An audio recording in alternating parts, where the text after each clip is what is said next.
नमस्कार दोस्तों, मैं आपका सुनील वशिष्ठ, वैदिक एस्ट्रोलॉजर और ज्योतिष अध्यापक। मित्रों, आज हम एक ऐसे व्यक्ति की कुंडली का सूक्ष्म अध्ययन करेंगे जो कहने को तो एक एंटरप्रेन्योर हैं, परंतु वास्तव में वो एंटरप्रेन्योर से अलग हट कर के हैं, क्योंकि वो बिल्कुल अलग तरह से सोचते हैं और अपने विजडम के दम पर बहुत बड़ा क्रिएट करने में सक्षम है। वो है एलन मस्क। जी हाँ, आपने सही सुना, एलन मस्क का नाम तो आपने सुना ही होगा।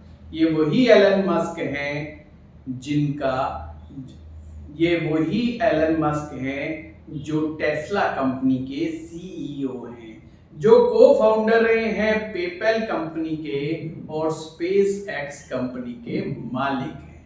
जी हाँ, इनकी आज जन्म पत्रिका का हम स्टेप बाय स्टेप विश्लेषण करते हैं। इनके डेट ऑफ बर्थ पर अगर हम नजर मारें तो 28 जून 1971 दिन सोमवार और समय है 6:30 सुबह का, और बर्थ प्लेस है प्रिटोरिया, साउथ अफ्रीका में इनका जन्म हुआ। परंतु ये केवल साउथ अफ्रीका के ही वासी नहीं रहे, साउथ अफ्रीका के साथ साथ ये कनाडा और यूएसए की भी सिटीजनशिप इनके पास है।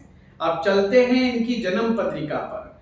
जन्म पत्रिका इनकी क्या कहती है, ग्रह सितारे इनके इतने मजबूत किस प्रकार से है। इनकी मिथुन लगन की जन्म पत्रिका है और मिथुन लगन में ही विराजमान है सूर्य और बुध। जी हाँ, ये सूर्य और बुध बुधादित्य योग बना रहे हैं।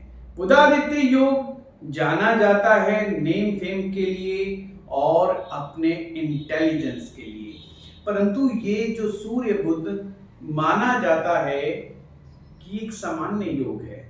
70% कुंडलियों में सूर्य बुध की युति आपको मिल ही जाती है, पर कुछ विशेष कुंडलियां होती हैं जहां पर ये सूर्य बुध राजयोग की तरह फलित होता है।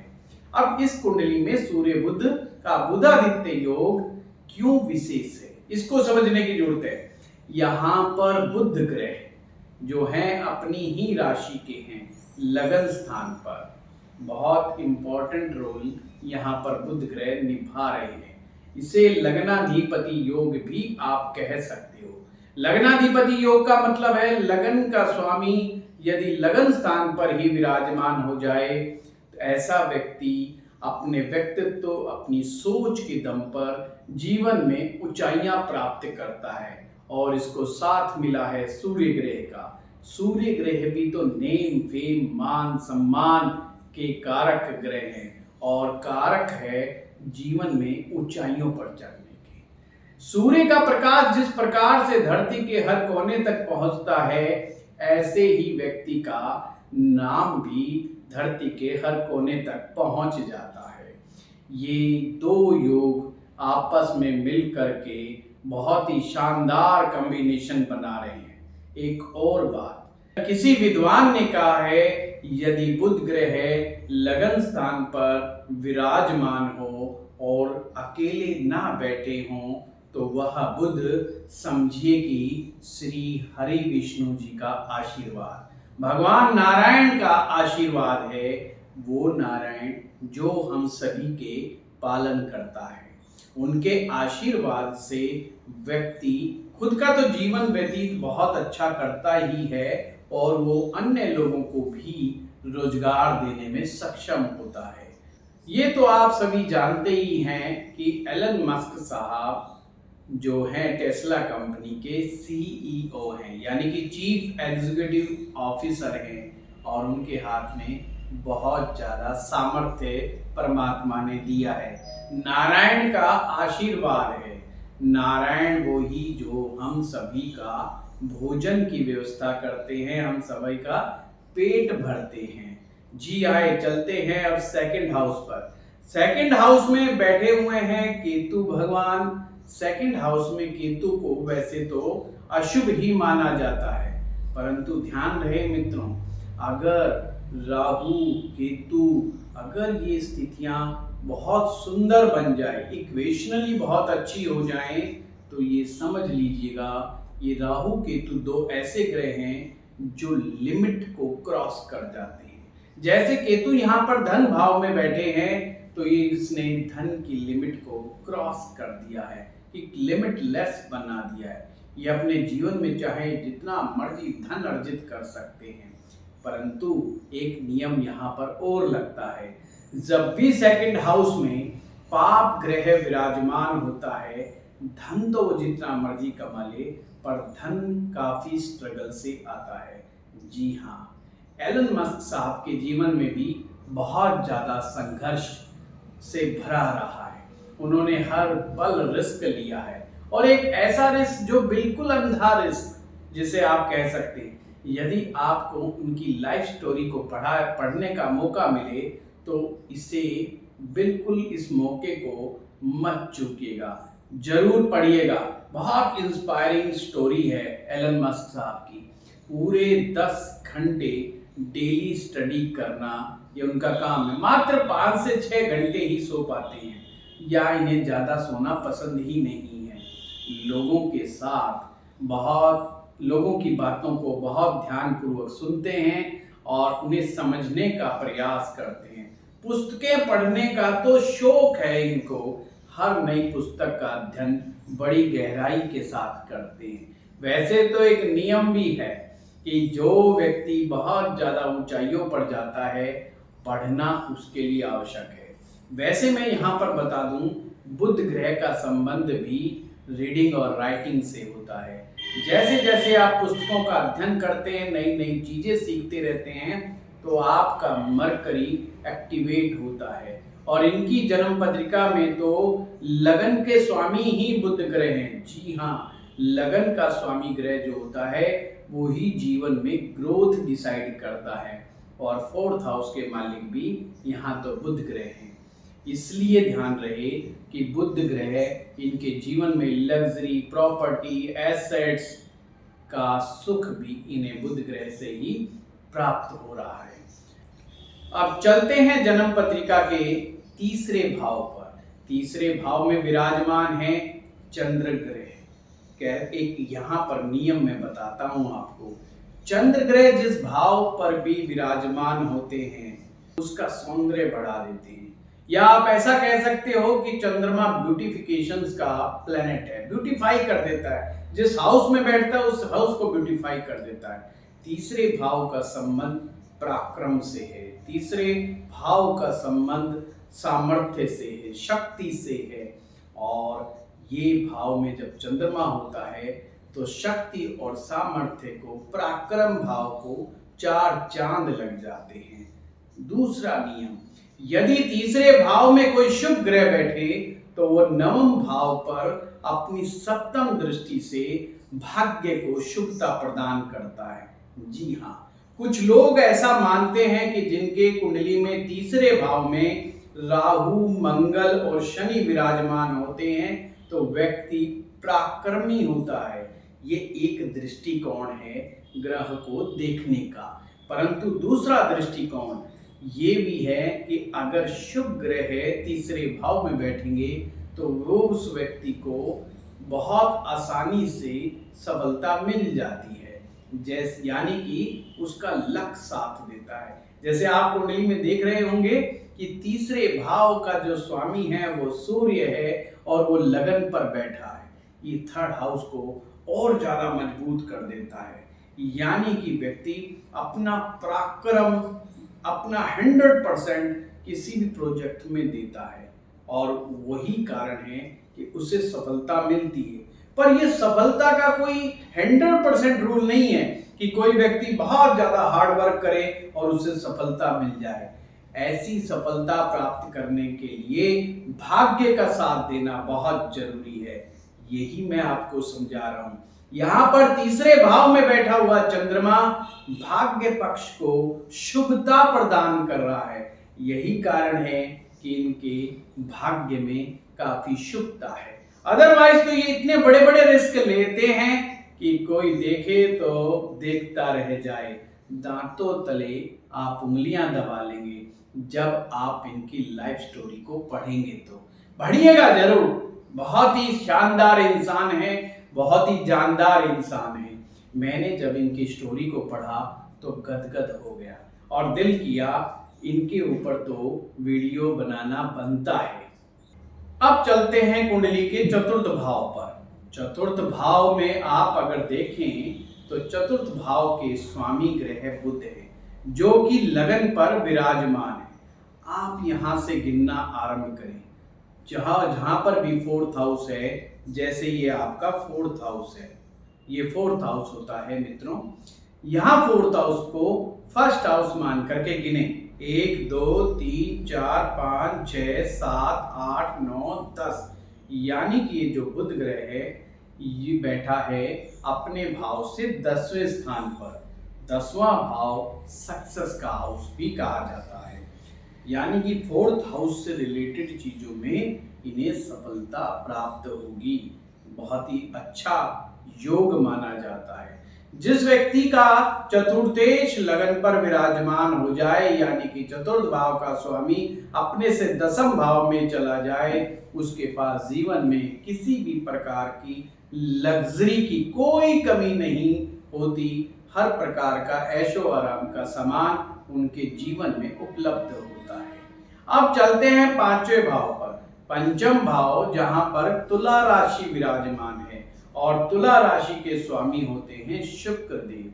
अब यहाँ पर समझने वाली बात आ गई, क्योंकि शुक्र देव विराजमान है 12वें भाव पर। यहाँ पर कई नियम लगेंगे।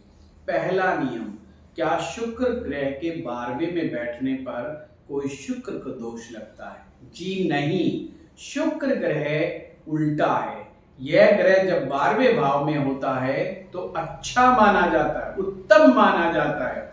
फिर भी यहाँ पर इसका मतलब क्या ऐसा हुआ कि पंचम भाव के जो स्वामी शुक्र हैं वो बहुत अच्छे हो गए? जी बस यही तो ट्विस्ट है ज्योतिष में। आइए समझते हैं। आप पंचम भाव को हम देख रहे हैं, तो पंचम भाव को हम फर्स्ट हाउस मान करके यहां से गिनना आरंभ करते हैं।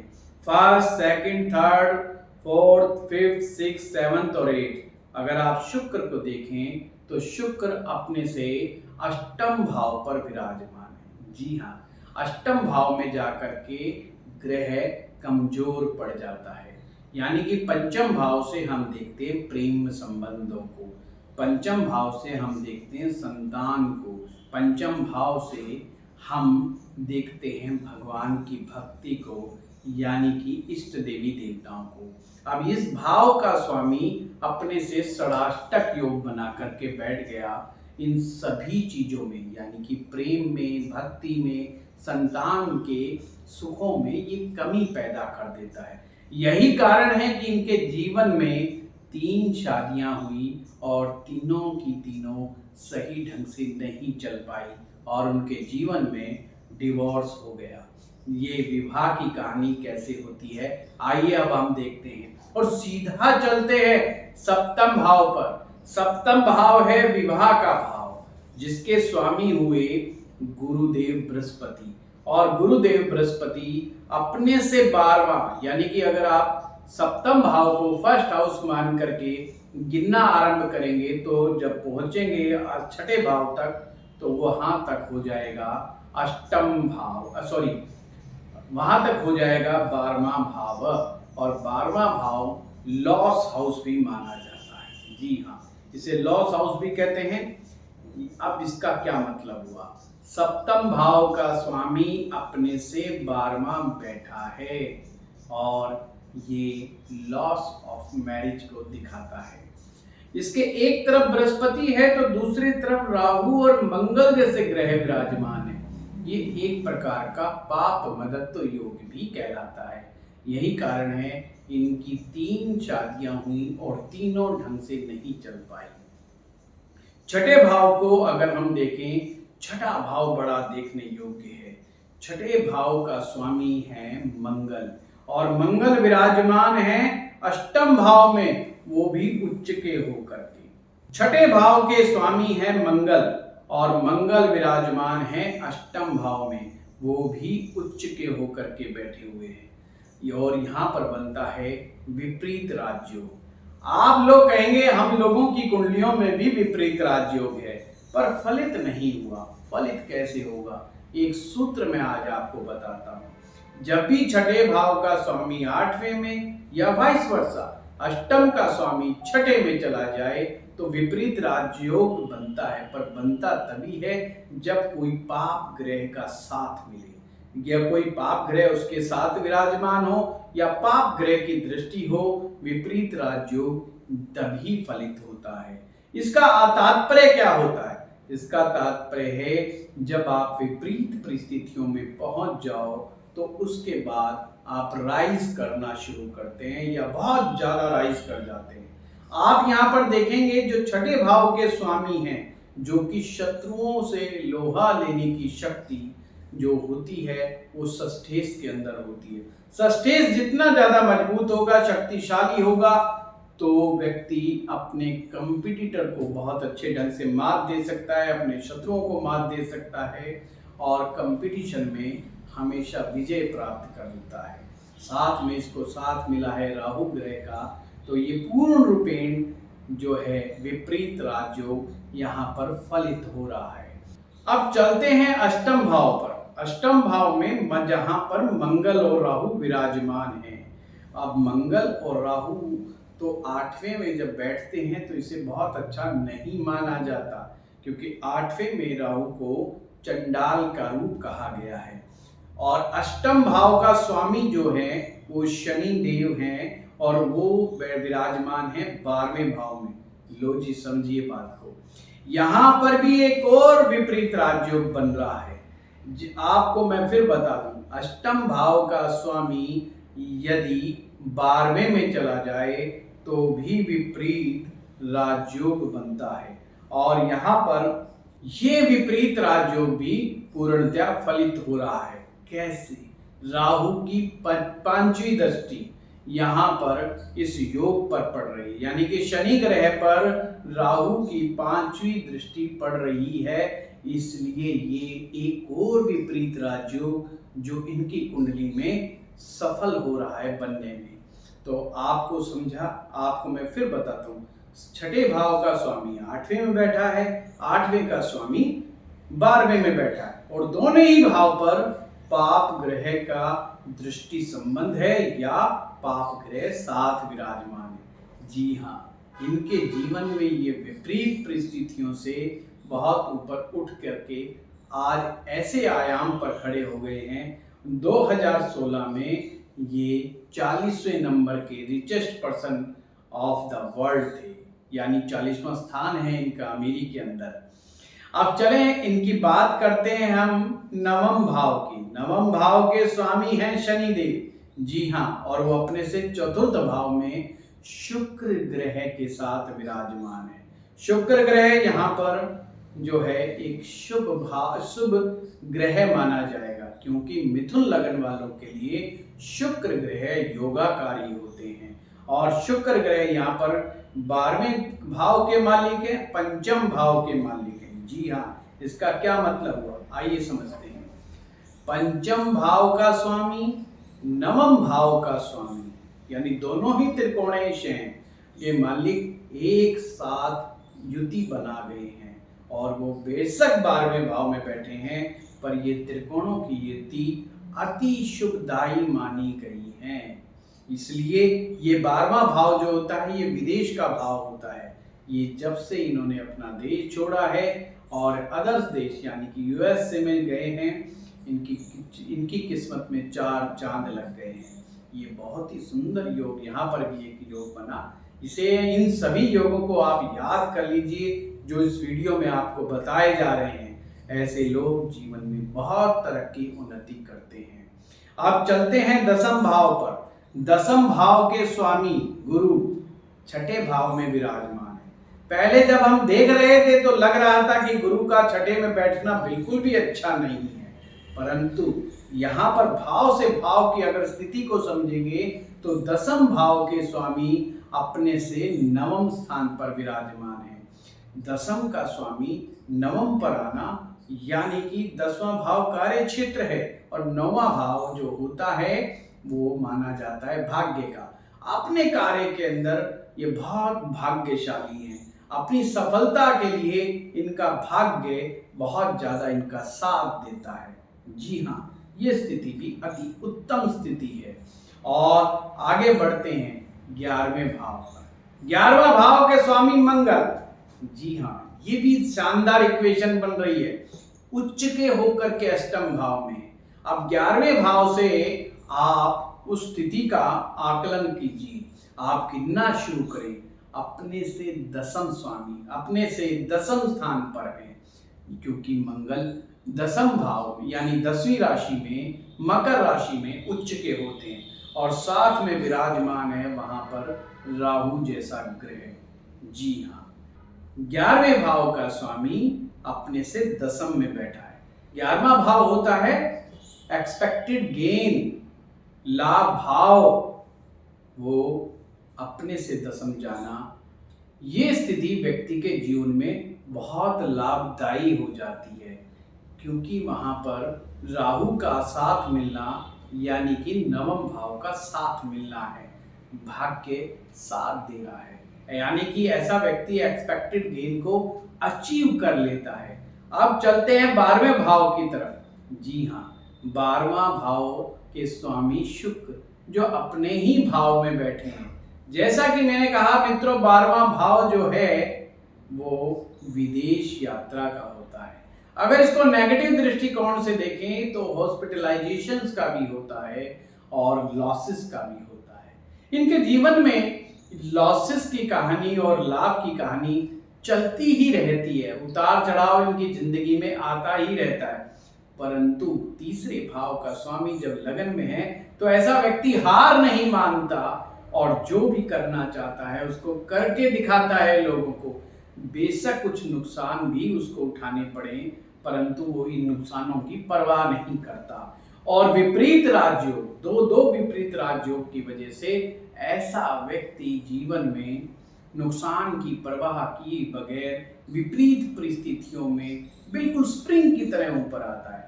जितना इनको दबाया जाता है, यानी कि जितनी ज्यादा विपरीत स्थितियों का सामना करेंगे एलन मस्क, उतना ही ज्यादा ऊपर राइज करेंगे। कुल मिलाकर के इनकी जन्म पत्रिका बहुत ही शानदार जन्म पत्रिका है।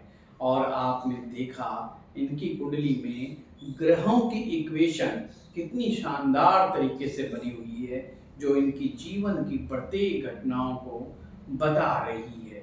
मित्रों, वैसे तो इनकी महादशा, अंतरदशा, परतंत्र दशा सभी का शमतगन करना चाहिए, परंतु उस चीज के अंदर इनकी हो सकता है कुछ पर्सनल बातें बाहर आए, परंतु हम ऐसा नहीं चाहते।